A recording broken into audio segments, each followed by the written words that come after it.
لقد من اللهم صل على محمد النبي الأمي وعلى آله وسلم.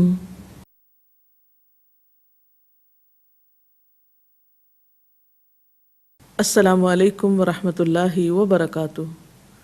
نحمده ونصلي على رسوله الكريم. اما بعد فاعوذ باللہ من الشیطان الرجیم. بسم اللہ الرحمن الرحیم.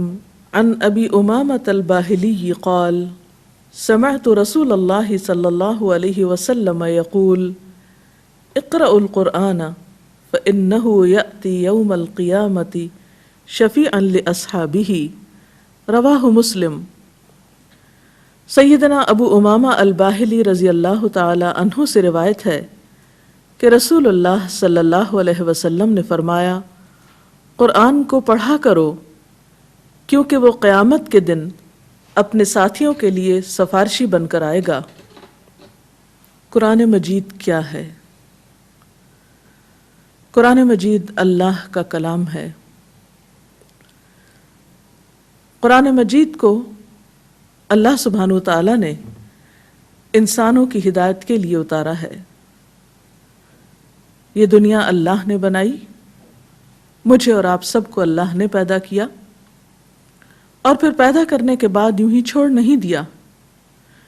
جہاں ہمارے رزق کا بندوبست کیا وہاں ہماری ہدایت کا بندوبست بھی فرمایا، اور قرآن مجید رسول اللہ صلی اللہ علیہ وسلم پر نازل کیا. ارشاد باری تعالیٰ ہے وَإِنَّهُ لَتَنزِيلُ رَبِّ الْعَالَمِينَ کہ یہ قرآن رب العالمین کا نازل کردہ ہے. نزل بہ الروح الامین اسے روح امین یعنی جبریل علیہ السلام لے کر اترے ہیں. علی قلبک آپ کے قلب مبارک پر. کیوں اتارا گیا ہے؟ لتکون من المنذرین تاکہ آپ خبردار کرنے والوں میں سے ہوں. بلسان عربی مبین عربی مبین کی زبان میں جو خوب بیان کرنے والی ہے اپنے مدعا کو. یہ کتاب وہ کتاب ہے جس میں ہمارا ہی ذکر ہے، جو ہماری نفسیاتی الجھنیں، ہماری ذہنی پریشانیاں، ہمارے کنفیوژنز اور ہماری روزمرہ کی معاشرتی، سیاسی، سماجی، اقتصادی ہر طرح کی مشکلات کا حل پیش کرتی ہے. وہ کتاب جس میں 1400 سال سے کوئی تبدیلی نہیں ہوئی. اللہ تعالیٰ فرماتے ہیں لَقَدْ أَنزَلْنَا إِلَيْكُمْ كِتَابًا فِيهِ ذِكْرُكُمْ أَفَلَا تَعْقِلُونَ. لوگو ہم نے تمہاری طرف ایک ایسی کتاب بھیجی ہے جس میں تمہارا ہی ذکر ہے، کیا تم سمجھتے نہیں ہو؟ یعنی کس قدر تمہارے فائدے کی چیز ہے. یہ اس کا سبجیکٹ تم خود ہو، یہ تمہارے بارے میں بات کرتی ہے، تمہاری رہنمائی کے لیے ہے. کیا اسے نہ پڑھو گے، اسے نہ سمجھو گے؟ پھر اسی طرح یہ کتاب تمام انسانیت کے لیے ہے. ارشاد باری تعالیٰ ہے یا ایھا الناس قد جاءتکم موعظۃ من ربکم وشفاء لما فی الصدور وہدی ورحمۃ للمؤمنین قل بفضل اللہ وبرحمتہ فبذلک فلیفرحوا ھو خیر مما یجمعون. اے لوگو تمہارے پاس تمہارے رب کی طرف سے نصیحت آ گئی ہے. یہ وہ چیز ہے جو دلوں کے امراض کی شفا ہے، اور جو اسے قبول کر لیں ان کے لیے رہنمائی اور رحمت ہے. اے نبی صلی اللہ علیہ وسلم کہو کہ یہ اللہ کا فضل اور اس کی مہربانی ہے کہ یہ چیز اس نے بھیجی ہے. اس پر تو لوگوں کو خوشی منانی چاہیے. یہ ان سب چیزوں سے بہتر ہے جنہیں لوگ سمیٹ رہے ہیں. یہ کتاب انسانیت کے لیے جہاں رہنمائی کا ذریعہ ہے وہاں کامیابی کا پیغام بھی اپنے اندر رکھتی ہے. رسول اللہ صلی اللہ علیہ وسلم نے فرمایا یہ قرآن اللہ کی رسی ہے، یہ واضح نور اور شفائے نافع ہے. جو اس کو تھامے رہے اس کے لیے بچاؤ ہے، جو اس کی پیروی کرے اس کے لیے نجات ہے، اگر کوئی ٹیڑھا ہو تو اسے سیدھا کر دیتا ہے، اور دل کا ٹیڑھا درست ہو جاتا ہے۔ اس کے عجائبات ختم ہونے کو نہیں آتے، اور بار بار پڑھنے سے یہ پرانا نہیں ہوتا۔ تو اس سے صاف ظاہر ہے کہ یہ کتاب رہنما ہے۔ اس کے بغیر انسان کی زندگی یا تو عقل کے تابع ہو سکتی ہے، یا پھر اس کی اپنی خواہشات کے، یا پھر لوگوں کی پسند اور ناپسند کے مطابق۔ یہ تمام چیزیں وقت کے ساتھ ساتھ تبدیل ہوتی رہتی ہیں۔ انسانی عقل میں ہر دور میں تبدیلی ہوتی رہی، انسان کی سوچ بدلتی رہی، اسی طرح انسان کا دل بھی الٹ پلٹ ہوتا رہتا ہے، لوگوں کی پسند و ناپسند بھی ایک جیسی نہیں رہتی۔ لہٰذا اگر انسان اللہ کی طرف سے آئی ہوئی رہنمائی کو چھوڑ کر بندوں کو اپنا رہنما مانے تو انسان کبھی بھی فلاح نہیں پا سکتا۔ انسان دوسروں کی سوچوں کا تابع ہو کر یا دوسروں کے خیالات کا پابند ہو کر کبھی بھی حقیقی فائدہ حاصل نہیں کر سکتا، کیونکہ بعض اوقات دوسروں کے خیالات اور دوسروں کی باتیں ان کے اپنے مفادات پر مبنی ہوتی ہیں۔ لہٰذا یہ اللہ تعالیٰ کی خاص رحمت ہے کہ اس نے ہمیں بندوں کے رحم و کرم پر نہیں چھوڑا، اور اپنی طرف سے ایک کتاب بھیجی جو ہمارے لیے ہدایت کا ذریعہ بنی۔ لہٰذا اس کو پڑھنا نہ صرف یہ کہ آخرت میں فائدہ دیتا ہے، بلکہ دنیا میں بھی انسان کے لیے فائدہ مند ہے۔ اور اس حدیث میں تو خاص طور پر آخرت میں سفارشی بننے کی بات بھی کہی گئی کہ جو شخص دنیا میں اسے پڑھے گا، اس پر عمل کرے گا، تو وہ نہ صرف یہ کہ یہ قرآن دنیا میں انسان کے لیے باعث رحمت ہوگا، بلکہ قیامت کے دن اس کے ساتھ ہوگا اور باقاعدہ اس کے حق میں سفارش کرے گا۔ اسی طرح آپ صلی اللہ علیہ وسلم نے بھی اس کے پڑھنے کی طرف لوگوں کو متوجہ فرمایا۔ آپ نے فرمایا، اے ابو ذر، علیک تلاوت القرآن وذکر اللہ عز وجل فإنہ ذکر لک فی السماء ونور لک فی الارض۔ اے ابو ذر، قرآن پڑھو اور اللہ کو یاد کرتے رہو، کیونکہ اس سے تم آسمان میں یاد کیے جاؤ گے اور زمین میں وہ تمہارے لیے روشنی ہوگی۔ آپ صلی اللہ علیہ وسلم نے یہ بھی فرمایا کہ دلوں کو زنگ لگ جاتا ہے، جس طرح لوہے کو زنگ لگ جاتا ہے جبکہ وہ پانی سے بھیگ جائے۔ پوچھا گیا، اللہ کے رسول صلی اللہ علیہ وسلم، اسے صاف کرنے کا طریقہ کیا ہے؟ آپ نے فرمایا، موت کو کثرت سے یاد کرنا اور قرآن کی تلاوت کرنا۔ حضرت عبداللہ بن مسعود بیان کرتے ہیں کہ آپ صلی اللہ علیہ وسلم نے فرمایا، جو شخص کتاب اللہ کا ایک حرف پڑھتا ہے اس کے بدلے میں اس کی ایک نیکی شمار ہوتی ہے، اور ہر نیکی کے بدلے میں 10 گنا اجر ہے۔ میں یہ نہیں کہہ رہا کہ الف لام میم ایک حرف ہے، بلکہ الف ایک حرف ہے، لام ایک حرف ہے اور میم ایک حرف ہے۔ گویا یہ 3 حرف پڑھنے سے ہر حرف پر اگر 10 نیکیاں ہیں تو اتنے مختصر سے حروف ادا کرنے سے 30 نیکیاں انسان کو ملتی ہیں۔ اور ہم میں سے کون ہے جو نیکیوں کا محتاج نہ ہو یا اسے نیکیوں کی ضرورت نہ ہو؟ پھر اسی طرح قرآن پاک کو پڑھنے کے لیے اس کے صحیح مخارج کی ادائیگی اور اس کے ادب آداب کا لحاظ رکھنا بھی ضروری ہے۔ خصوصاً قرآن کو خوبصورت آواز میں پڑھنا چاہیے۔ آپ صلی اللہ علیہ وسلم نے قرآن پاک کو خوبصورت آواز میں پڑھنے کی تاکید بھی فرمائی۔ آپ نے فرمایا، لیس منا من لم یتغن بالقرآن، وہ ہم میں سے نہیں جو قرآن کو خوبصورت آواز میں نہیں پڑھتا۔ پھر اسی طرح آپ صلی اللہ علیہ وسلم نے پڑھنے والوں کو ان الفاظ میں بھی شوق دلایا۔ فرمایا، جو شخص دنیا میں قرآن سے شغف رکھتا تھا، قیامت کے دن اس سے کہا جائے گا کہ قرآن پڑھتے جاؤ اور چڑھتے جاؤ، یعنی بلند درجوں تک پہنچتے جاؤ، اور اسی رفتار سے ٹھہر ٹھہر کر پڑھو جس طرح تم دنیا میں ٹھہر ٹھہر کر پڑھا کرتے تھے۔ یعنی جس طرح خوبصورت انداز میں، خوبصورت آواز میں قرآن کا حق ادا کرتے ہوئے، تو بالکل اسی طرح قیامت کے دن بھی اس شخص سے وہی معاملہ کیا جائے گا جو دنیا میں وہ قرآن کے ساتھ کیا کرتا تھا، اور اسے بتایا جائے گا کہ تیری آخری منزل وہ جگہ ہوگی جہاں تک تو پڑھتا جائے گا، یعنی جہاں تمہاری آخری آیت مکمل ہوگی وہیں پر تمہاری آخری منزل ہوگی۔ اس سے بھی اندازہ ہوتا ہے کہ قرآن پاک کو پڑھنا انسان کے لیے آخرت میں کس قدر درجوں کی بلندی کا ذریعہ ہوگا۔ پھر اسی طرح ایک اور جگہ پر آتا ہے کہ قرآن کا ماہر ان فرشتوں کے ساتھ ہوگا جو معزز ہیں اور قرآن کے لکھنے والے ہیں، پاکیزہ فرشتے ہیں۔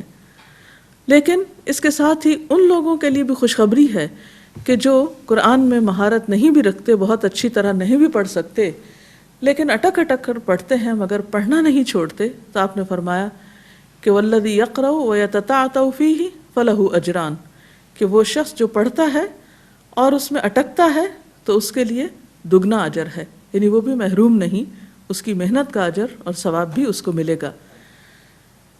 اس میں آپ دیکھیے کہ انسان قرآن پاک کو دیکھ کر بھی تلاوت کر سکتا ہے، بیٹھ کر بھی پڑھ سکتا ہے، چلتے پھرتے بھی جو زبانی یاد ہے وہ پڑھ سکتا ہے۔ نمازوں میں خاص طور پر پڑھنا جو ہے وہ زیادہ باعث ثواب ہے۔ اور اس کے ساتھ یہ یاد رکھیے کہ جو شخص جتنا سمجھ کر پڑھتا ہے اسی قدر اس کا درجہ اور اجر زیادہ ہوگا، کیونکہ کوئی بھی کام جو بغیر سوچے سمجھے کیا جاتا ہے اور وہ کام جو پوری روح کے ساتھ کیا جاتا ہے، سوچ سمجھ کے ساتھ کیا جاتا ہے، بہرحال ان میں فرق ہوتا ہے، اور اس کے لیے ضروری ہے کہ انسان اپنی زندگی کا کچھ نہ کچھ وقت اس کو سمجھنے کے لیے ضرور لگائے۔ عام طور پر یہ سمجھا جاتا ہے کہ قرآن پاک کا سمجھنا بہت مشکل ہے کیونکہ عربی زبان میں ہے۔ ایسا نہیں ہے، اللہ تعالیٰ کا وعدہ ہے وَلَقَدْ يَسَّرْنَا الْقُرْآنَ لِلذِّكْرِ فَهَلْ مِن مُدَّكِرٍ، ہم نے قرآن کو نصیحت حاصل کرنے کے لیے بہت آسان کر دیا ہے کوئی جو نصیحت پکڑے؟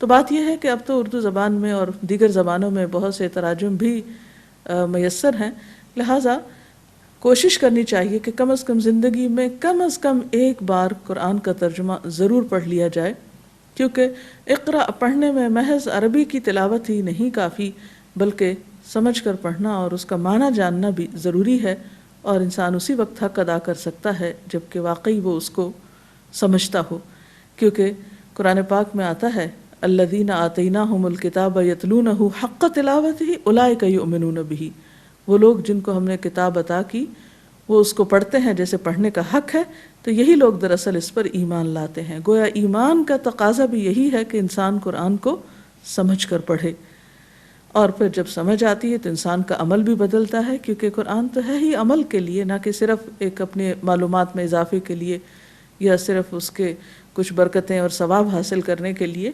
بلکہ یہ تو آئی ہی رہنمائی کے لیے ہے اور ہمارے عمل اور اخلاق اور کردار اور ان تمام چیزوں میں تبدیلی کے لیے۔ اسی لیے آپ صلی اللہ علیہ وسلم نے فرمایا تم میں سے کوئی شخص اس وقت تک مومن نہیں ہو سکتا جب تک کہ اس کی خواہشات اس چیز کے تابع نہ ہو جائیں جو میں لے کر آیا ہوں، یعنی ہماری خواہشات، ہماری سوچیں، ہماری رویے قرآنی تعلیمات کے تابع ہونا یا ان کے مطابق ہونا بھی بہت ضروری ہے۔ اور اس کے بعد اگلا مرحلہ کہ اس میں مزید انسان غور و فکر کرے، تدبر کرے، اور اسے دنیا میں نہ صرف یہ کہ اپنے فائدے کے لیے پڑھے بلکہ اس کو آگے پھیلانے اور دوسروں تک پہنچانے کا بھی اہتمام کرے، کیونکہ یہ ایک نور ہے جہاں جہاں تک پہنچے گا انسانیت کو فائدہ پہنچائے گا۔ لہٰذا اس پر حریص ہونا چاہیے کہ ہم اس کتاب کے ساتھ اپنی زندگی گزاریں۔ اللہ تعالیٰ ہمیں اس کی توفیق عطا فرمائے۔ اگر اس سلسلے میں مزید آپ کے ذہن میں کوئی بات ہے تو آپ پوچھ سکتے ہیں۔ ابھی جو حدیث ہم نے پڑھی ہے اس میں ذکر آتا ہے کہ قرآن جو ہے وہ انسان کے لیے سفارشی بن کے آئے گا قیامت کے دن، تو کیا اس سے مراد صرف قرآن کا کچھ حصہ پڑھنا ہے یا چند مخصوص صورتوں کا پڑھنا ہے، یا پھر اس سے مراد پورا قرآن پاک پڑھنا ہے؟ اس کی ذرا وضاحت کر دیجیے۔ جی ہاں، بہت اہم سوال ہے۔ پہلی بات تو یہ کہ اس حدیث میں جو لفظ آیا ہے وہ قرآن کا آیا ہے، اور قرآن سے مراد پوری کتاب ہے، نہ کہ اس کا کچھ بعض حصہ۔ افسوس کے ساتھ یہ کہنا پڑتا ہے کہ ہمارے ہاں بعض اوقات قرآن پاک کی کچھ صورتوں کو اپنے لیے مخصوص کر لیا جاتا ہے اور ہر روز بس صرف انہی کو پڑھا جاتا ہے، مثلاً پنجسورے کے نام سے ہم 5 صورتیں صبح برکت کے لیے پڑھ لیتے ہیں اور باقی قرآن پاک جو ہے وہ بعض اوقات سال بھر میں ایک دفعہ بھی نہیں پڑھتے، تو یہ طریقہ درست نہیں ہے۔ ٹھیک ہے، اگر آپ کچھ ایسی صورتیں جو نبی صلی اللہ علیہ وسلم کی سنت سے ثابت ہیں کہ آپ ان کو روزانہ پڑھا کرتے تھے تو آپ بھی پڑھ سکتے ہیں، اس میں حرج نہیں ہے، لیکن اس کے ساتھ ساتھ روزانہ قرآن پاک کا اتنا حصہ ضرور پڑھنا چاہیے کہ کم از کم ہم سال میں ایک دفعہ اسے مکمل کر سکیں، تاکہ وہ واقعی قیامت کے دن ہمارے حق میں سفارشی بنے۔ لیکن اگر ہم باقی سارے چیز کو ایک طرف رکھ دیتے ہیں، جیسے اہل کتاب نے کتاب کے بعض حصے کو مانا اور بعض کا انکار کیا، تو یہ انکار تو نہیں، لیکن ایک طرح سے جب ہم اس کو ابینڈن کر دیتے ہیں، ایک طرف رکھ دیتے ہیں کہ بس اتنا ہی ہمارے لیے کافی ہے، مثلا صرف سورۃ یاسین ہی کافی ہے یا کچھ مخصوص آیتیں ہزاروں دفعہ پڑھنا ہی کافی ہے، تو یہ طریقہ درست نہیں ہے، کیونکہ نبی صلی اللہ علیہ وسلم کی سنت سے ایسی چیز ثابت نہیں ہے۔ جیسا کہ رسول اللہ صلی اللہ علیہ وسلم کی اس بات میں ہمیں موٹیویٹ کیا گیا کہ ہم قرآن پڑھا کریں، تو یہ فرمائیے گا کہ یہ قرآن کب کب پڑھا جائے گا؟ جی، اس میں بات یہ ہے کہ قرآن پاک ایک ایسی چیز ہے کہ جو آپ کسی بھی وقت پڑھ سکتے ہیں، آپ صبح میں پڑھیں، آپ شام میں پڑھیں، آپ دن میں پڑھیں۔ بعض لوگوں کا یہ خیال ہے کہ شاید کچھ زوال کے اوقات ایسے ہوتے ہیں جیسے دوپہر کا وقت یا سورج نکلنے کا وقت یا غروب ہونے کا وقت، تو شاید اس وقت سجدہ جیسے منع ہے تو شاید قرآن پاک کی تلاوت بھی منع ہے، تو ایسی بات نہیں ہے کہ ان اوقات میں بھی پڑھا جا سکتا ہے۔ دوسری بات یہ ہے کہ ہمیں قرآن و سنت کے مطالعے سے یہ بات پتہ چلتی ہے کہ کچھ خاص اوقات میں پڑھنا زیادہ افضل ہے، مثلا فجر کا وقت، ان قرآن الفجر کان مشہودا، یعنی دن کا آغاز قرآن کی تلاوت سے ہو، اور اس میں بعض نے تو اس سے نماز فجر مراد لی ہے۔ پھر آپ صلی اللہ علیہ وسلم قرآن پاک کی زیادہ تر تلاوت تہجد کے اوقات میں کیا کرتے تھے، نماز کی حالت میں، قیام کی حالت میں۔ بعض روایات میں ملتا ہے کہ جیسے آپ ایک ایک رکعت میں پوری سورۃ البقرہ اور سورۃ آل عمران وغیرہ بھی پڑھ لیا کرتے، یعنی ایک ہی رکعت میں اتنی طویل قرات آپ فرمایا کرتے تھے۔ پھر اسی طرح رات کی گھڑیوں میں بھی قرآن کی تلاوت، جیسے عشاء کی نماز ہے، اس میں بھی آپ نے دیکھا ہوگا کہ جماعت کے ساتھ جب مسجد میں نماز پڑھی جاتی ہے تو اس میں جہری تلاوت ہوتی ہے۔ تو نماز کے اندر قرآن کا پڑھنا، اور پھر خصوصاً تہجد اور فجر کی نمازوں میں، کیونکہ فجر کی نماز بھی آپ صلی اللہ علیہ وسلم طویل پڑھا کرتے تھے اور 60 سے 100 آیات تک کا احادیث سے پتہ چلتا ہے کہ آپ اس میں نماز میں پڑھا کرتے تھے۔ لیکن ایک اور چیز ہے کہ ہمارے ہاں بعض مواقع کا بھی تعین کر لیا گیا ہے کہ جیسے کوئی فوت ہو جائے تو اس کے بعد لازماً قرآن پاک پڑھنا ہے، یا پھر کوئی نیا گھر خریدا گیا ہے یا شادی کا موقع ہے، تو اس میں ایسے کوئی پابندی نہیں رکھی گئی کہ ایسا ضرور کیا جائے۔ ویسے تو قرآن پاک آپ کبھی بھی پڑھ سکتے ہیں، لیکن اسے اپنی مرضی سے کچھ مواقع کے ساتھ یا کچھ اوقات کے ساتھ مخصوص کرنا بھی درست نہیں کہ انسان اس میں فرض کے درجے میں اس چیز کو اپنے لیے لازم سمجھنے لگے۔ تو بات یہ ہے کہ قرآن کا پڑھنا افضل ترین عبادات میں سے ہے، انسان کے لیے اس دنیا میں روشنی کا ذریعہ ہے، آخرت میں درجات کی بلندی کا ذریعہ ہے، اللہ تعالیٰ سے قرب کا ذریعہ ہے۔ لہٰذا اللہ تعالیٰ سے دعا کرنی چاہیے کہ وہ ہمیں قرآن پاک کو دن کی گھڑیوں میں اور رات کی گھڑیوں میں آناء اللیل والنہار پڑھنے کی توفیق عطا فرمائے۔ جیسا کہ ابھی آپ نے فرمایا کہ قرآن جو ہے وہ دلوں کے لیے شفا ہے، تو شفا جو ہے یہ کیا ڈز اٹ کیورز فزیکلی، یا کن معنوں میں شفا کا مینشن کیا گیا ہے؟ جی ہاں، شفا دونوں طرح سے ہے، یعنی قرآن پاک شفا ہے روحانی طور پر بھی انسان کے لیے، یعنی روحانی بیماریوں کے لیے، ذہنی پریشانیوں کے لیے، اور اس کے ساتھ ساتھ جسمانی طور پر بھی انسان کو شفا یاب کرتی ہیں قرآن کی آیات۔ اور اس میں خاص طور پر سورۃ الفاتحہ جو ہے اس کے تو ایک نام بھی شفا ہے، اور ایک حدیث سے بھی پتہ چلتا ہے کہ صحابہ کرام نے اس کے ذریعے علاج کیا تھا۔ قرآن پاک میں آتا ہے وَنُنَزِّلُ مِنَ الْقُرْآنِ مَا هُوَ شِفَاءٌ وَرَحْمَةٌ لِّلْمُؤْمِنِينَ، ہم قرآن میں وہ چیز اتارتے ہیں جو ایمان والوں کے لیے، یقین کرنے والوں کے لیے شفا اور رحمت ہے۔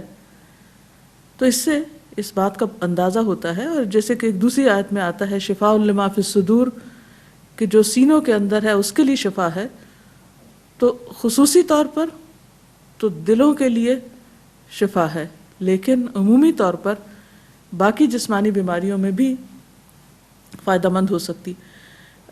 اس کو ہم مزید اس طرح سمجھ سکتے ہیں کہ عموماً انسان کی جسمانی بیماریاں یا بعض جسمانی بیماریاں ایسی ہوتی ہیں کہ جو انسان کی روح کے بیمار پڑنے سے ہوتی ہیں۔ اب آپ دیکھیے کہ مثلاً ہارٹ اٹیک کہنے کو تو ایک فزیکل ڈیزیز ہے، لیکن اس کا ایک بہت بڑا سبب سٹریس کو بتایا جاتا ہے کہ ذہنی دباؤ جو ہے وہ ہارٹ اٹیک کا سبب ہے۔ اب ایک جسمانی بیماری کا سبب کیا ہے؟ ایک ذہنی بیماری، تو وہ باہم ایک طرح سے لنک بھی ہیں۔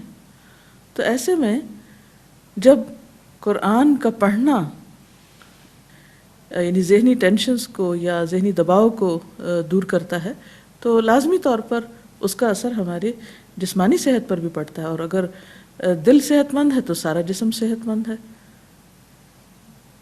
تو قرآن پاک روحانی اور جسمانی دونوں بیماریوں کے لیے شفا کا ذریعہ ہے، بس ضرورت اس بات کی کہ انسان کا اس پر یقین ہو۔